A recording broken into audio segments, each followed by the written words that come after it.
Alexis, and this summer I'm teaching in a youth incarceration facility out in Laurel.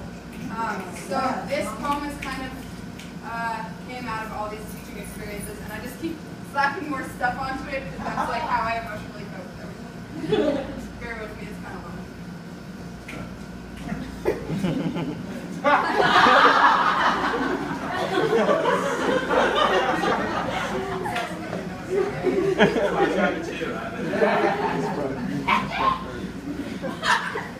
I'm dreaming again.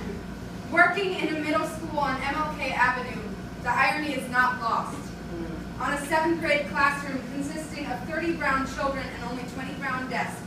I feel the smog of 5th period injustice clouding my lungs, watching Jayden waste away under a 400-year-old weight, trying to swallow the fact that the only higher education he's dreaming of is the only one he can access.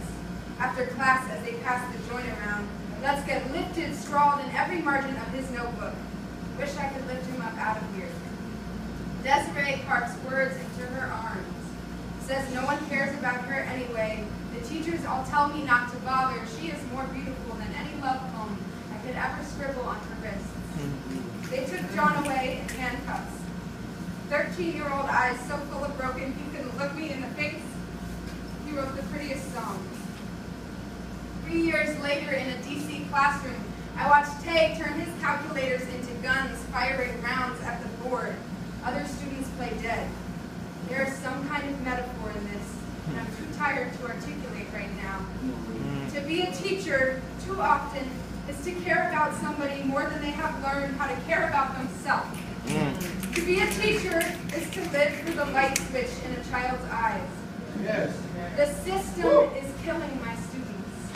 This is genocide in slow motion. This is homicide in high speed. Kamani Gray, Renisha McBride, Trayvon Martin, Emmett Till, Troy Davis, Rodney King, Oscar Grant, James Ware, Jonathan Farrell, Hadia Paddleton, 4 little girls in Birmingham, Mensa, Rashad, Squally, Satchel, and just last month, Kiana James, a young lady with a laugh that could make your heart do jumping jacks, 15 years old, 3 months pregnant.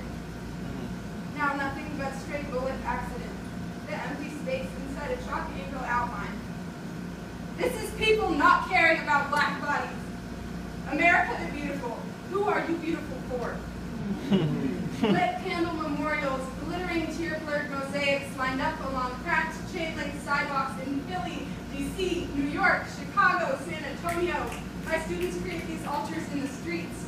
Find religion in the streets. Praying to a God that sometimes I swear must be death. When they report gunshots chasing them through their dreams, I quietly slide them headphones in study hall. Nothing can quite block out the nocturnal symphony of abject poverty and learned violence. These are things I never knew. Raised in a bubble wrap world, raised on cookie cutter privilege where I barefoot skipped unafraid. Raised my hand in class today unafraid to ask police for directions unafraid. I am not at risk and never will be. I wear the bulletproof vest of history. Even under hoodies, my face screams supremacy. I've been in a country designed to benefit me. We should all be so lucky. This is not a matter of luck. This is systemic.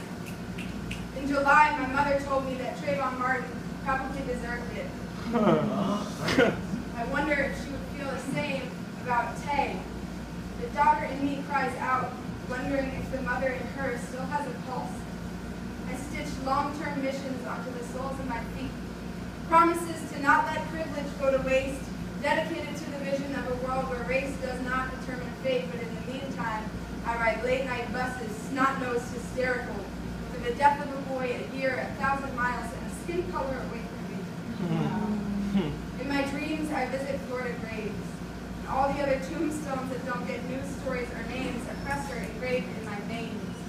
But the human being in me cannot be subdued. I push back, seek truth, and find myself in classrooms, whimpering, or soapbox screaming, searching for meaning.